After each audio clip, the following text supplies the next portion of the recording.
बस इतना सा कहूंगा कि जिस किसी इंसान को उसकी रूह के जरिए बुलाना हो तो उसके लिए सिर्फ ये अमल आप पढ़ लें।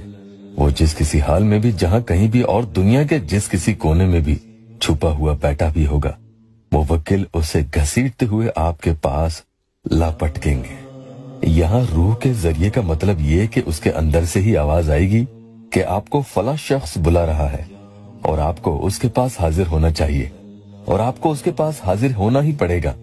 वो इस फरमान की नाफरमानी नहीं कर सकेगा।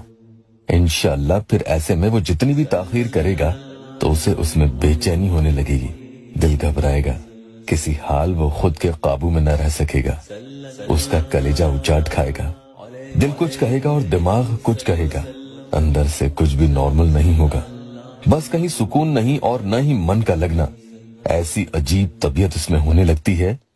कुल हुवल्लाहु अहद अल्लाहु समद का ये वजीफा है और इस अमल के मुवक्किल जब अपने मुकाम से उसके मुकाम तक पहुंच जाते हैं और इसमें सेकंड्स भी ज्यादा लगते हैं, यानी जब भी आप ये हुक्म दोगे कि ऐ फला शख्स हाजिर हो जाओ, तो फिर मजाल है किसी मखलूक की कि वो उन मुवक्किल को अल्लाह के हुक्म को पूरा करने में रोक दे।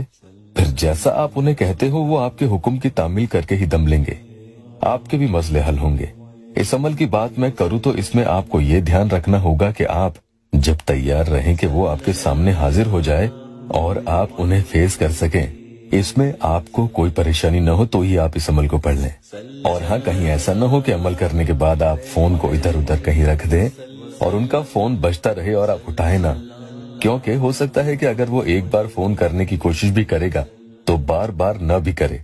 और कई बार सामने वाला आपके शहर का नहीं होता तो जरूरी नहीं है कि वो आपके सामने हाजिर हो, वो आपको फोन या मैसेज भी कर सकता है, तो आपको कॉल रिसीव कर लेना चाहिए। कहीं कॉल मिस हुआ तो बात नहीं बन पाएगी। लेकिन कॉल उठाकर भी आप उनके किसी बात के लिए पीछे नहीं पड़ेंगे कि कहीं आप फोन उठाते ही कह दे कि बताओ मुझसे कब शादी करोगे।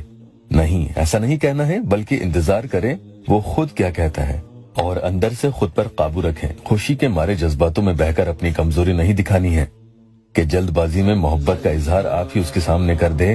ध्यान रखना, बावजू होकर आपको ये वजीफा कर लेना होगा। वक्त की इसमें कोई कैद नहीं है, दिन में रात में कभी भी किसी भी वक्त कर लें। नापाकी के दिनों में कतई आप इसे नहीं पढ़ेंगे। सुकून से कहीं बैठ जाएं, मोबाइल में तस्वीर इसमें आपको चाहिए होगी, उसे देखते हुए आप ये अमल पढ़ लेंगे। चाहे तो अमल रोजाना कर लें। आऊज़ु बिल्लाहि मिनश शैतानिर रजीम बिस्मिल्लाहिर रहमानिर रहीम एक मर्तबा पढ़ना होगा। उसके बाद कुल हुवल्लाहु अहद मोहब्बत मुती व हाजिर फला अल्लाहु समद, इसमें आपको फला की जगह उस इंसान का नाम ले लेना है, लेकिन उसकी तस्वीर को भी बीच बीच में देखते हुए जाना है। मुती यानी आपका फर्माबरदार बन बैठेगा और अपनी रूह और जिस्म के साथ आपके सामने खड़ा होगा। इस तरह से आपको 41 टाइम्स यानी 41 मरतबा ये पढ़ लेना होगा और उसके बाद अल्लाह से खूब दुआ भी करनी है। इंशाअल्लाह मतलूब की फौरन हाजिरी होगी।